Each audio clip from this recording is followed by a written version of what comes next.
Did anyone else watch Ocean's 11 at way too young an age and become obsessed with heist stories that have a cast of characters in a way that was like formative to your future media consumption, or was that just me?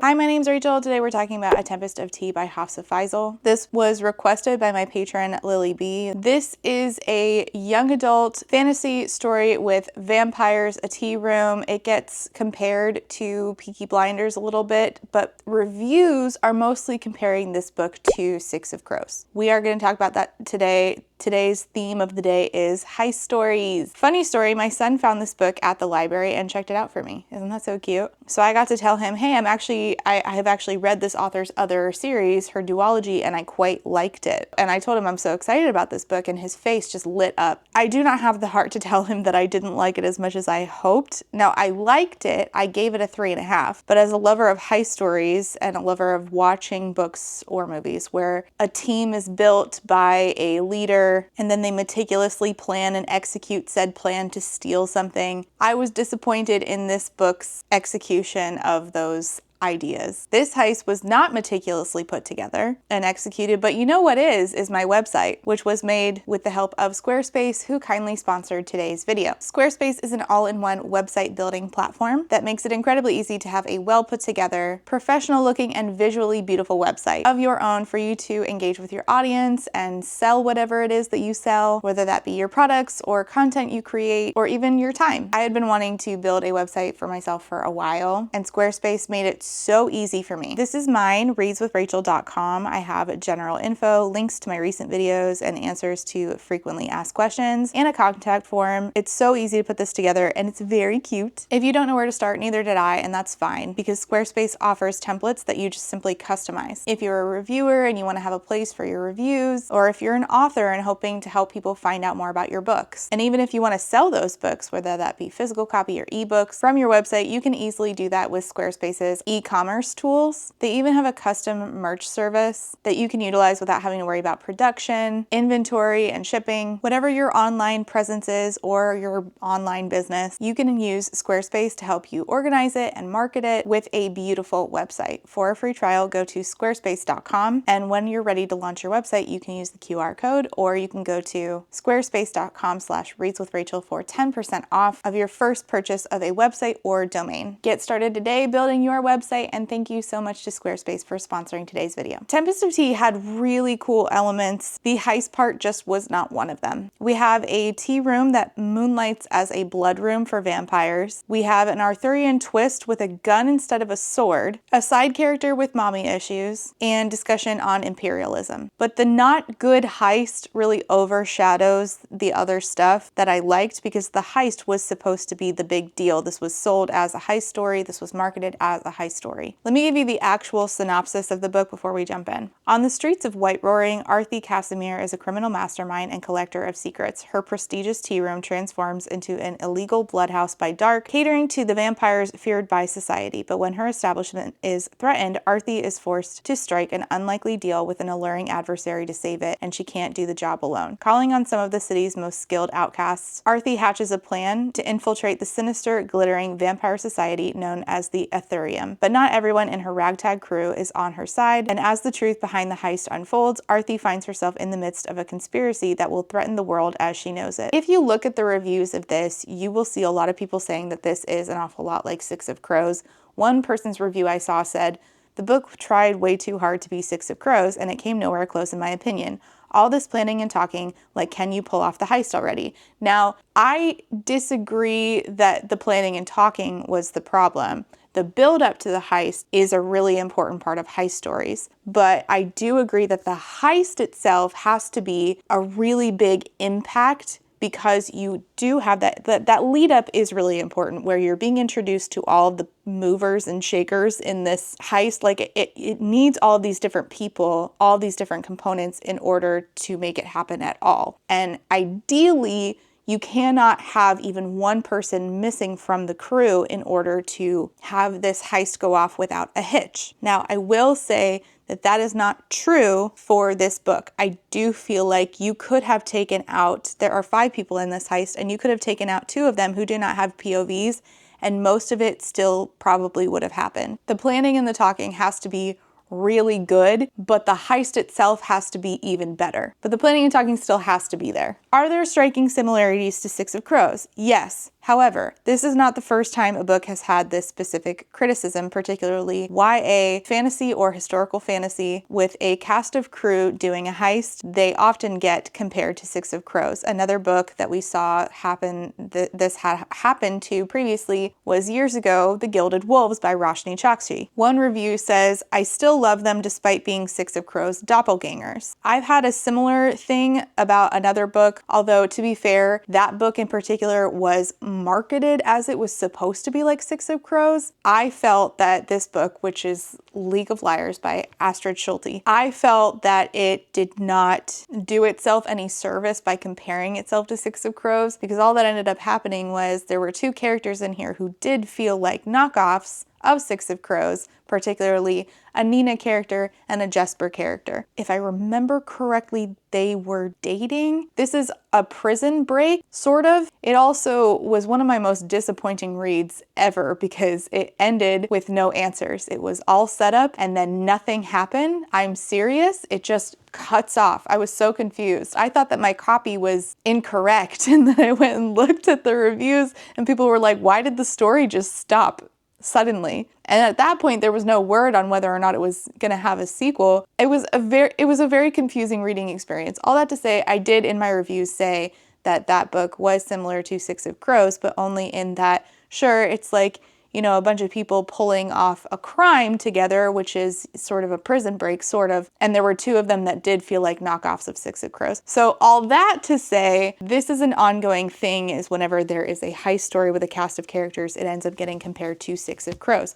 But when we have this discussion of heist stories, particularly YA fantasy books with heist stories, we really have to be fair. Six of Crows did not invent the wheel with heist story carried out by cast of characters. I don't even know who invented the wheel, but the formative piece of media for me in this particular kind of story was a 2001 movie called Ocean's 11, which is a remake of a 1960s movie, also Ocean's 11 with Frank Sinatra, which I have never watched. This is a story about a team of people who comes together to pull off a heist, particularly to rob a string of Las Vegas casinos. Six of Crows might be your formative media on heist stories, and that's fine. But when comparing heist stories, we do have to be fair. We have to ask ourselves, is this really too much like Six of Crows, or is this just doing what all heist stories do? So let's compare and contrast. All heist stories like those found in Six of Crows and Ocean's 11 are going to share thematic and structural roots, even if they're set in different genres. Ocean 11 is real world, there's no magic. Gilded Wolves is historical fantasy, so it's historical Paris, but there is magic. Six of Crows is set in secondary world fantasy, same for A Tempest of Tea, secondary world fantasy. So they're going to be set differently, but what they are going to have in common is a very specific list of things, which is a team of very specific people, an elaborate plan that only works if a very specific list of people is enacting it, high stakes and complex character dynamics for at least 3 people. In the case of Ocean's 11, it would be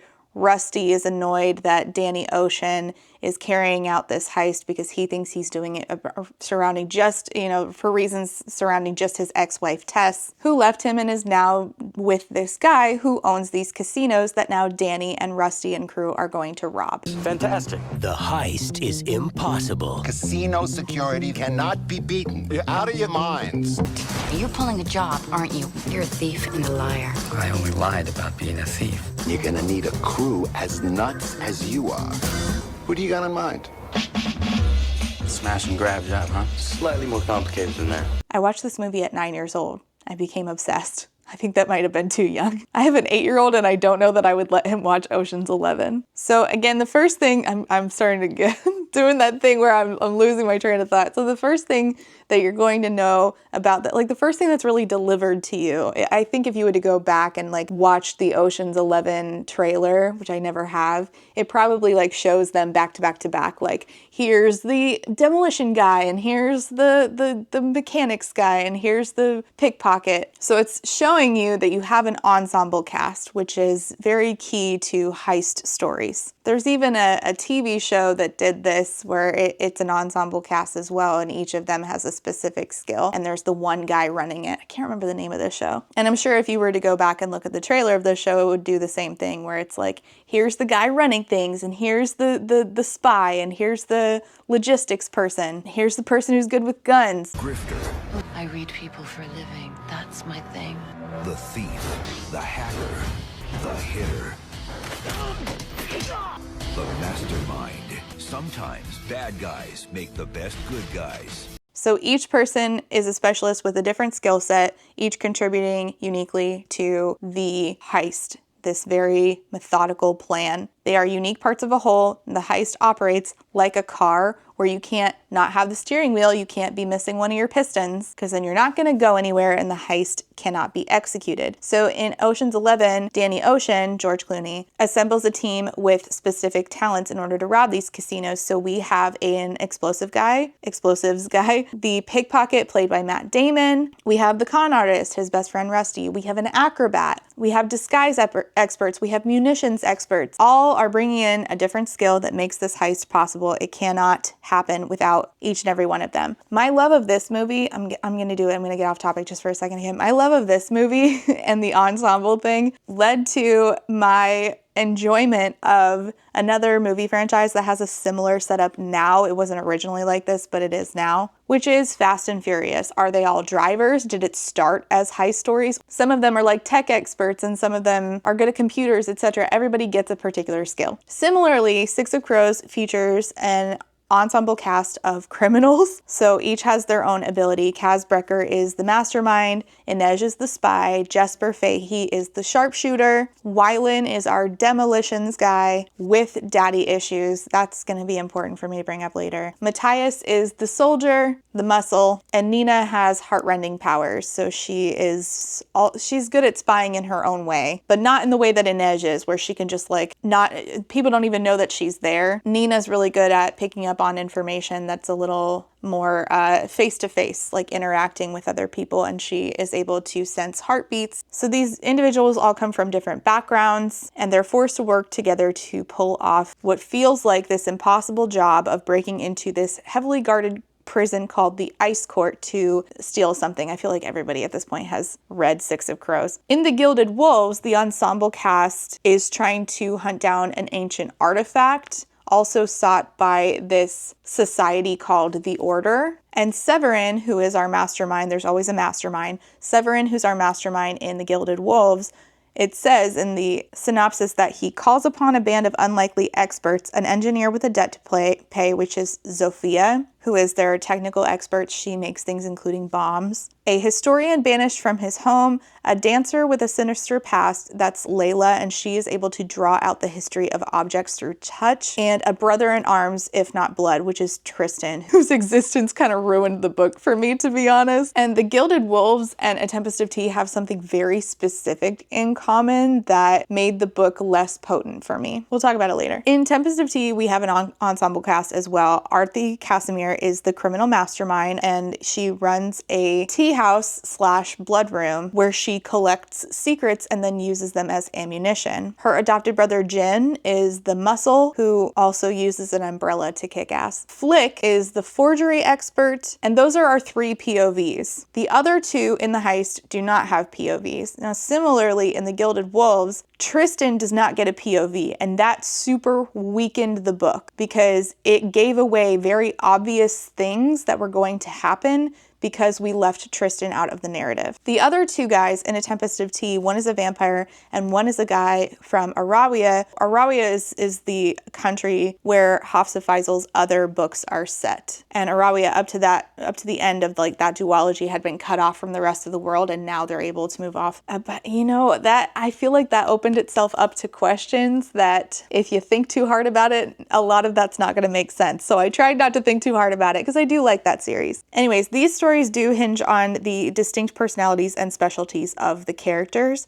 The success of the heist depends on their individual contributions, the way they interact with one another. There's always a romance in these, and honestly, I feel like heists need romance. Even if it doesn't work out, I'm okay with that. You need that ragtag team formula or it just does not hit the same. The characters with complementary skills is like the central component of the heist genre. Ocean's 11 would be Ocean's 2 if the rest of them did not exist. And what's fun is seeing these people who otherwise would not have interacted with each other working now in close proximity to achieve this goal that is incredibly high stakes. I just feel like it's like playing with all of your senses at once in a way. I don't really know how to explain that. So once you have your ragtag group, you have to create the plan that the group will carry out. There's always the leader. So Danny Ocean, Kaz Brecker, Severin, Artie Casimir, they're the mastermind. They're delegating the responsibilities based on unique ability to each person. And this person is whose thinking is pivotal to the heist's success. Typically, this person is withholding information from the rest of the team because they think that they are in charge. They are in charge, but this typically pisses off the rest of them. So in Ocean's 11, Danny Ocean is the orchestrator. He's charming, he's intelligent, he's handsome, he has a lot of knowledge of these casinos, and he and the rest of them create a very elaborate plan that has like a multi-step process. It's like a domino effect where everything has to go exactly right in order for this to go off without a hitch. Danny is most loyal to Danny, but he loves his ex-wife Tess, and ultimately he wants her back more than he wants anything else, and this could jeopardize the heist plans. Now, Kaz Brecker, the central heist mastermind in Six of Crows, is a master planner who is going to choose Kaz and Kaz's longevity over everyone else. His intricate schemes often involve backup plans that are not known to anybody else except himself, and this drives everybody up the wall. They aren't even known to the reader until the last possible second. Like, you think everything has gone wrong,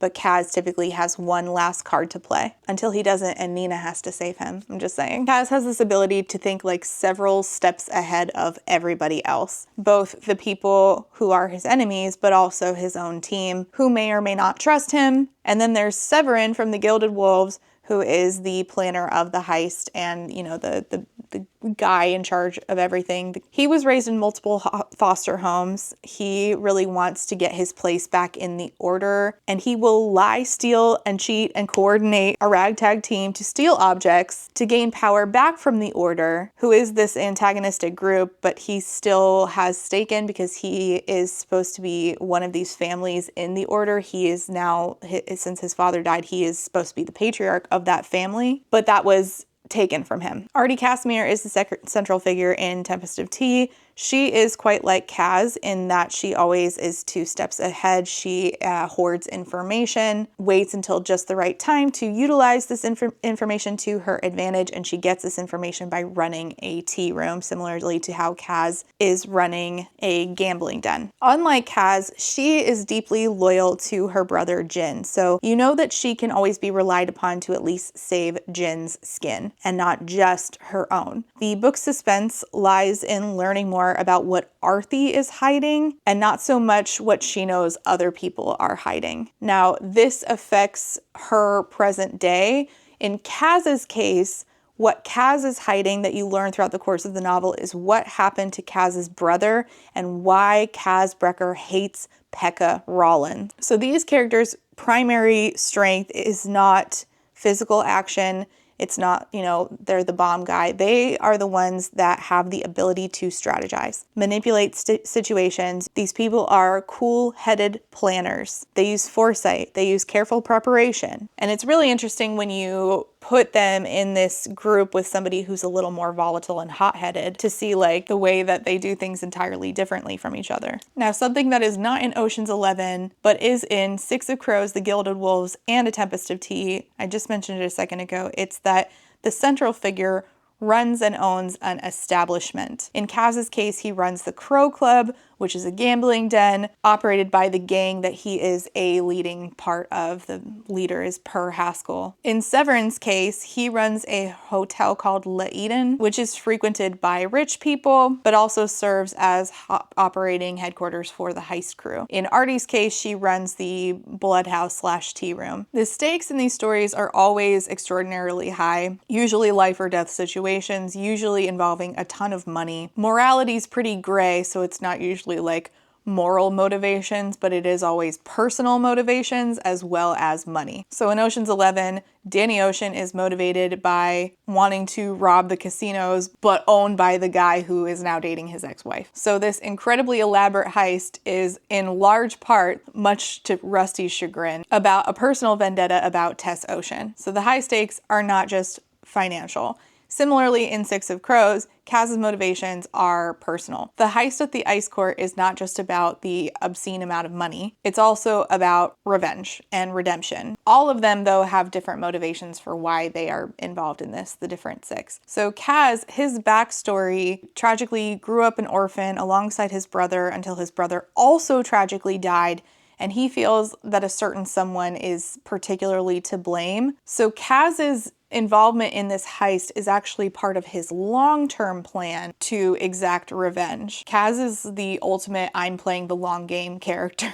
Similarly, in Gilded Wolves, Severin also wants revenge and to regain wealth in part. When Severin was 7, his parents died in a fire at the manor where they lived, and Severin was the only one who survived, and after this, he was given an inheritance test by the Order. But the results came out negative, and so he was denied his right to be the patriarch of House Vanth, and his house was declared dead. So his goal in this heist is part of a long-term plan to regain that title and get revenge against those who usurped it. Well, not really usurped, but like, I don't know, sort of booted him from this society that he has a rightful place in. Arthie Casimir's plan is to take out imperialists at their knees because of what happened to her family. She grew up in a place that was similar to Sri Lanka, according to the author. But then imperialism happened, her family is dead, she's the only survivor, so now she is in White Roaring. She found another kid, Jin, who also lost his family. They became each other's family. They, are siblings now. And now Jin is the muscle of her operation where she trades in the secrets of these people. But ultimately, she dreams of taking out the imperialists at their knees, destroying the lives of the people who destroyed her life and her home, the place that she lived before she ended up in White Roaring. So all of these stories raise the stakes by intertwining the personal with the criminal. A heist story is a great place for you to end up rooting for criminals. The heist is never just about the money. It's never just about the object that's getting stolen, whether it's a Fabergé egg or a ledger in the case of A Tempest of Tea, or even if it ends up being a person. It's always entwined with the characters' relationships and their histories and their quest for vengeance or their quest for answers about like what happened to people that they care about, like in the case of Jin, for sure, in Tempest of Tea. This depth of personal investment adds a lot of emotional weight to the plot and is the way that you get people to care about your heist characters. So then you don't just care about the logistics of how are they going to pull this off, you care about who is pulling it off and why they're pulling it off, because you want them to get answers or revenge and you want to go alongside with them as they do those things. You can see that in the case of the 3 fantasy books, there are a lot of similarities between the heist leaders, but I do think that these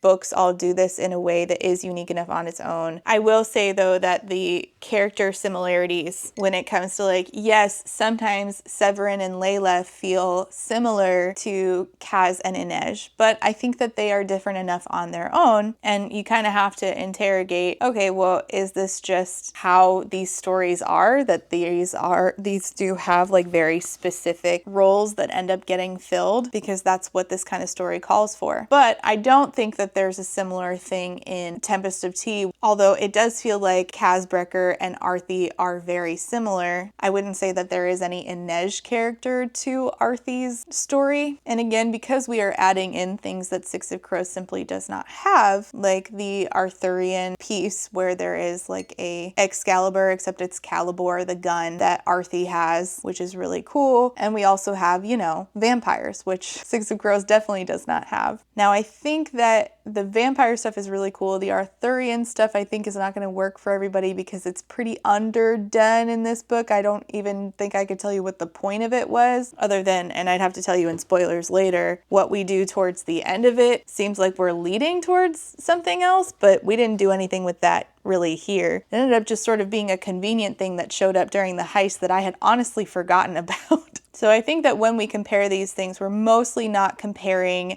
specific instances, we're mostly comparing characters. I think one of the characters that people probably are comparing between A Tempest of Tea and Six of Crows is Flick, because Flick has a mom who she has mommy issues with, and Flick is the forgery expert. Now in Six of Crows, we have Wylan, who is a demolitions expert, so not exactly the same, but he also has daddy issues. And his dad, it turns out, is not a good person. Now the way that this played out in Six of Crows, I think was well done. The way that it played out in A Tempest of Tea, I think was, again, pretty undercooked. And I think that the reason that we didn't really set this up well was because this book does a lot of hand-holding, and I think that the author might not have known how to write those scenes without hand-holding too much. I suspect that there were probably scenes with Flick's mom that got written out. Half the fun of heist stories, though, is the moral ambiguity piece. So everybody's a criminal, and to one degree or another, everybody is a criminal.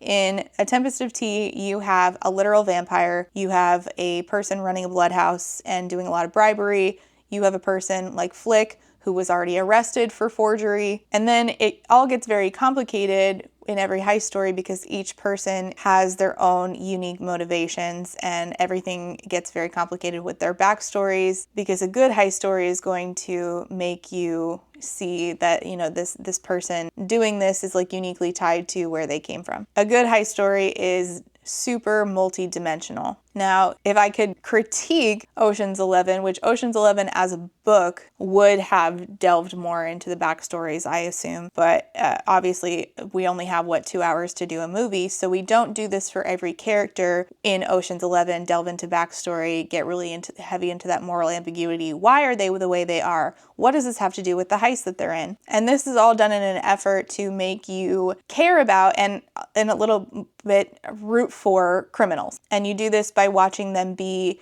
extremely intelligent. You want to see what they're going to do next to other people to manipulate other people, or they're extremely charismatic, like in the case of Danny Ocean, Nina Zenik, Layla, Severin a little bit, Hypnos from Gilded Wolves, and certainly Jin. So the audience finds it easy to root for the heist. It's very easy to get people to root for a heist, even if it involves, you know, some people ending up having no money and some people have things that are important to them stolen from them. We don't care about that. We only care about our characters. And the darker the backstory, the more that the audience is likely to root for them. Like, even now I'm thinking, like, Danny, did you really have to rob that guy? I'll let you do it, but you shouldn't have done that. But in like Kaz Brecker's case and Inej's case, I'm like, they can do whatever they want. I don't care who ends up dead. So heist stories are never going to be like black and white portrayals of morality. These are deeply human people, which is why I get so invested in these stories. It's because I feel like they exist outside the page. They are complex. They can be hypocritical and they can be mean, and I also am still rooting for them. Now, no matter what the heist story is, every heist story has something go wrong. Otherwise, it's not fun. But how you do this can really make or break. Like, there are several instances throughout the book or the movie where you're gonna make or break your story. Like, it has to go off beat for beat, just like the heist itself. So this can be something like in Ocean's 11 where they get double-crossed, or in Six of Crows where there is like personal issues with Matthias going back to the ice court, and this is tied to his religion and his culture, and he's, you know, part of this heist, but he is deeply conflicted on doing it. He's falling back in love with Nina. She's the enemy. And they really can't account for how all that's going to go, and things go awry. There's always more security measures than they had anticipated. Every heist has this. There's always something that they don't account for, and it's typically security measures and something else. So the suspense of the heist going wrong, and when it does, how, you know, what is their plan B, C, and D, and how their unique specialties are going to allow them to think quickly, adapt to the situation, and switch gears so that they can still get out, get the whatever they're stealing and get out, is a huge part of the heist. And I gotta tell you, I have never been less enthused watching this go down than in A Tempest of Tea. At that point, I had lost all steam. Like, within the first 5 minutes of the heist, I was like, I'm bored. And I was so upset because I would have rated this so much. I love a heist, like, period. I just love a heist, but it has to hit those markers. A heist cannot be boring. And I don't understand how I was waiting for it to be over. And you know what? It wrapped up pretty fucking quickly, and then we were moving on to other things. So I think that the pacing of this was part of the problem, where you have to have certain amount of time for build-up, introducing the characters, certain amount of time for planning, certain amount of time for executing the plan, things going awry, having to adapt to new circumstances, and then the fallout. But we did like build up, introducing the characters, a little smidgen of talking about the plan, but mostly it was just more build up, and then executing this really boring plan, and then a bunch of fallout that I felt was more interesting than everything we had done previously, but I still did not care as much as I should have cared. And part of it is always that trust is always broken by somebody in the group, right? You're dealing with a bunch of criminals, all who have their different motivations. Somebody's going to break trust here. Even though the success of the plan hinges upon them all trusting each other, somebody is holding out, somebody has a secret, somebody's going to betray on one level or another. So we are just walking this very, very thin tightrope, which is supposed to add to the suspense. Now, I thought that what Arthi was revealed to have been hiding was good. What the other team member was revealed to have been hiding was just kind of boring. And the answer to who is running this particular sort of like police force society, the RAM, the answer was like, fine. But honestly, who else could it have been? There was no other answer, and we barely led up to that. Whereas a similar reveal happened in Six of Crows right at the end, and it was majorly impactful because we had done build up for it. I guess the answer is this too similar to Six of Crows? I mean, it's a heist story. It shares a lot of similarities to other heist stories. Now, are there like distinct parallels between certain characters? Sure. I do think that it's enough of its own thing to where it doesn't bother me, especially because we have things like vampires, and we're doing an entire thing with vampires that definitely does not exist in Six of Crows. And the direction that we go after this is really important, like after we head off from the first book. And I think that that's what people learned with the Gilded Wolves, is that just because the initial setup feels like other heist books doesn't mean that where we go after that is not going to be different. So I'm going to get into spoilery territory around A Tempest of Tea to lead this off. Wow, I've been talking for almost an hour. That's bonkers. I guess I have a lot to say when Ocean's 11 gets brought up, huh? Brought up by me. All right, so this is going to be spoilery. Last warning before I ruin this book for you. One of the things that I thought was great was Spindrift itself, but we spend barely any time there. Spindrift is Arthi's version of the Crow Club, right? Where she runs this blood/tea house. And I wish that we had spent more time there.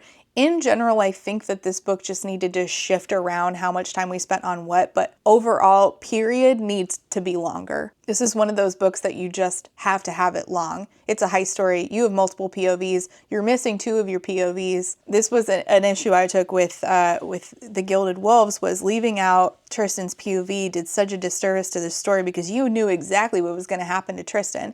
I'm also going to spoil Tristan. I'm also going to spoil like everything for all of these books, basically. This is spoilery. Whatever I'm talking about is spoiler, whether it comes to Six of Crows, Gilded Wolves, Ocean's 11, which I don't feel like it's a 25-year-old movie, and Tempest of Tea, everything's getting spoilery now, okay? So I knew that Tristan was going to die in the Gilded Wolves because we never got a POV from him.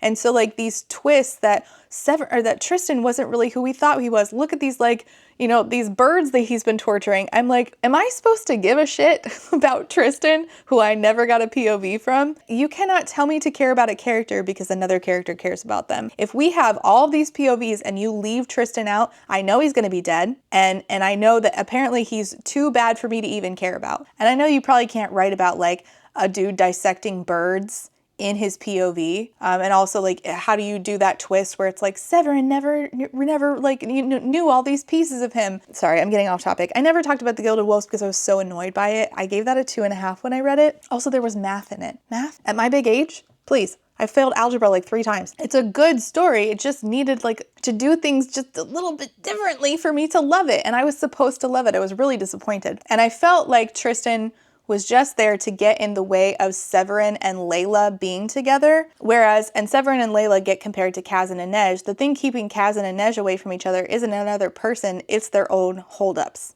especially Kaz. Now, Arthi has 2 potential love interests, which good for her. One of them's a vampire, and one of them is the guy from Arawia. Now, Arthi has Calibur, this sword that she pulled out of the stone, and this really was not all that important until the end, when the guy from Arawia, whose name I keep forgetting, who you do not get a POV from, he's allowing, I have to tell you. So this whole time, you've been led to believe that Arthi is just a regular girl.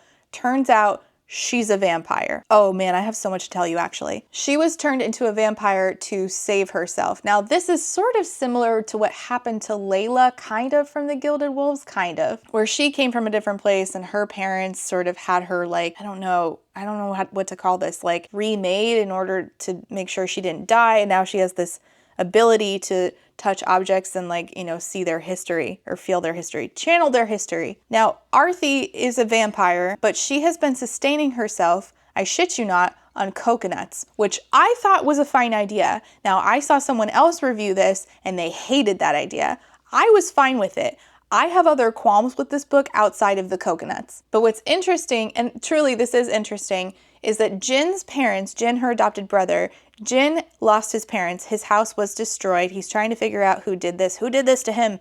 And Arthi adopts him as her brother. So they grow up together and they run Spindrift together. And his parents were studying coconuts. And it turns out that his parents are still being held hostage by this guy, and they are still experimenting on the coconuts. And Arthi has been sustaining herself as a vampire on coconut. So I thought that was cool. That was fine. I was fine with that. But like the whole thing with when we see her needing to feed, and the guy from Arawia is like, you can feed on me, and he lets her feed from him, and then she figures out while this is happening that he's touching her gun, and that this whole time this has always been about the gun. Yeah, but that would have hit harder if we'd had his POVs, because not having his POVs, when you have a heist story, immediately whoever does not have a POV is a suspect, and they don't need to be. I don't necessarily have to root just for Arthi.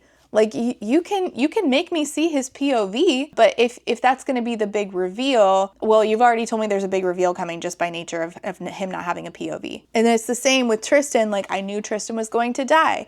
I knew Tristan was not good because Tristan didn't have a POV, and every single other person, all 5 of them, five or six of them all had POVs except for Tristan, who is Severin's brother, if not in blood. Your own brother does not get a POV. He gets kidnapped and he doesn't have a POV. Suspicious. He is dating another POV character and he doesn't have a POV. Suspicious. Now I know he's gonna die. I just don't really understand those choices. I think that they just ended up really doing disservices to both books. Now, Flick is an interesting character. She is the forger, and she was adopted by her mom, and her mom sort of has been keeping her at arm's length recently, and then she got in trouble for doing forgery, and now her mom barely talks to her at all. Her mom sort of made it go away, but eventually, like, she's gonna get in trouble for it for real. So then she gets arrested, but then Jin picks her up and he's like, hey, there'll be somebody else in that cell. I need you to come with me and do this heist with me. And so then they have sort of a romance. Now, they're very cute and very sweet. I have no problems with Jin and Flick. What I have an issue with is that Flick's mom only came on page the one time. Now, if we're going to compare, which it's hard not to, if we're going to compare Flick to Wylan, who's the demo guy in Six of Crows, who also has daddy issues, who is a very influential person in this, like, small area so in White Roaring, Flick's mom is an influential person in, what is that island that they live on in Six of Crows? Shit. The island they live on in Six of Crows is it's run by all of these different people doing all this trade. There's a council, and Wylan's dad is very influential. So in the end of Six of Crows, it's revealed that Wylan's dad is a major double crosser. He takes everything that they stole. He also takes Inej, and he doesn't give a shit about his son. Similar, but we have set up this guy to at least pretend to care about his son a little bit, but then that was all a lie. He doesn't give a shit about his son. And he had these conversations with Kaz, and I thought, oh, that's really interesting, at the end when he's like this big double crosser. I thought, what a great twist. So when the whole thing with Flick's mom comes at the end, we've only seen Flick's mom one time on page that we know of, and she's annoyed with Flick for getting in trouble, and she's like, "You're not my daughter," kind of shit, right? Well, it turns out that the person leading the Horned Guard, the Ram, the person in charge of like this like police force that is very oppressive, the Ram is Flick's mom, the person that they technically stole the ledger from in the heist, which that was the heist they needed a ledger in order to maintain ownership of the tea room and other players in this. They needed to steal this ledger from the vampire court, and then the Ram wanted it back, and the Ram, wearing this, the face covering, talks to Arthi, and they're like, get me my ledger back. And it turns out that it's Flick's mom the whole time. And I'm like, this would have hit harder if we had seen her more on page. Unfortunately, we didn't. We didn't see her pretending to be one person and then flip when it's a different one. I mean, who else would it have been? So again, when we're just told a little bit, this is who this person is, don't look any further into that. And then it turns out to be that they're a different person. I'm like, well, I'm not shocked by this because I barely knew that motherfucker. And don't get me wrong, I feel bad for Flick. I liked Flick. Flick was cool. But I'm not sitting here like, oh, you rat, Flick's mom, how could you? The way that I was with Six of Crows, because we had that setup with Kaz meeting with Wyland's dad and making himself out to be a very specific kind of individual, asking for a specific kind of thing, only to end up being an entire manipulative piece of shit and a terrible father. But because we kept Flick's mom at arm's length, it just did not hit as hard as it could. Honestly, the coconuts was a better reveal. Now, Arthi being a vampire, I guess I should have seen it coming, but still, I was like positively surprised. I was happy about that. I'm like, good, cool. I like that. But all of the rest of it was so mediocre, and I'm really disappointed by that, because the stuff that's unique isn't unique enough for me to be like, you have to read this for the input thing here. You have seen similar things to this before, and you've not seen it with vampires, but are the vampires really the cool thing here? Like, am I telling you to read this just for coconut vampires? Like, sure, the specific coconuts that have a little bit of blood in them sustaining vampires is a fucking cool thing. But this was a heist story, and the heist was the most boring part of it. Now, I will say that I will continue on with the next book. I honestly, when I read this author's previous works, I was like, that was fine the first time, solid like 3.5. And then on reread, I liked it more, and I certainly liked how we ended things. So I wonder if maybe on reread, combined with the next book, I will appreciate this more. I do think that, people are going to continue to compare this to Six of Crows. They're going to compare every book that comes out that has an ensemble cast with a heist story to Six of Crows. But I think that in future books is where, again, just like the Gilded Wolves, it's going to differentiate itself more. And I look forward to hopefully having the same situation where I liked the author's previous book and I want them to build upon what we have here in a way that is more satisfying. So I didn't hate this. I liked it. I didn't love it. I'm hoping that I'll like more upon reread combined with the next book. That is my hope. Let me know if you've read this and what your thoughts were on it.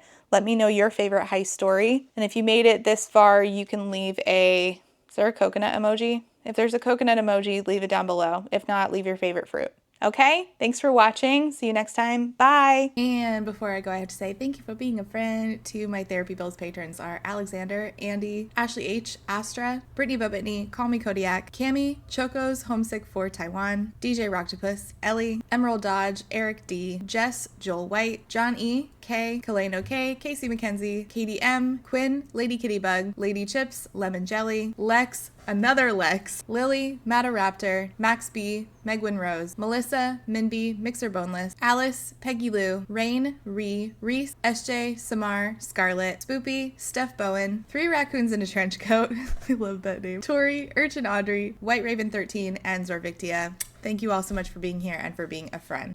And last but not least, I have to say thank you for being a friend to my potato starch Marxists, and those are Alejandra, Alicia Needs a Nap, Alistair, Althea, Amanda D, Angelica, Artie the Ninth, Ballads and Bookends, Beck, Blythe, Bookish by Jenna, Bookish Rabbit, Bree, Kate B, Caitlin, Carlin, Carly, Casper, Kate W, Catherine, Kathy, Claire Online, Cole, Colleen, Corwin, Courtney, Darius, Danielle, Desiree Michelle, Dorothea, Is Not Like Other Girls, Drive-By Thinker, Ebby, Emily A, Emma, Aaron with 2 E's, Fiona, Gadarn, Gilf Enthusiast, Halia Artisan, Hannah C, Harpy Curo, Helen P, Harising, JM Tennant, Jay is on Olympus, Jelly V, Jello Salad, Jen Michaud, Gender Queer, Jenny G, Jessa Sue, Jill, Jojo Bookish, Juicy Wizard, Kai, Catherine, Katie, Katrina, Kaylee, Kayala, Kendra, KMTV, Laughing Cat Dog, Laura is Angry, Lauren G, Lazarus Ray, Lindsay, Lisa B, Lisa L, LP, Lou Siri, Lustful Octopus, Martin, Maddie, Madison, Man Eating Plant, Megan, Malara, Mentally Unwell, May, Mima Who, Myth Lesbian, Never, Nicole G, Nicole R, Paige P, Pandemonium, Paul, Penelope, Penny Chilling, Foxglove, Plague Carrier, Pandemonium, Queen Cereal, Rachel B,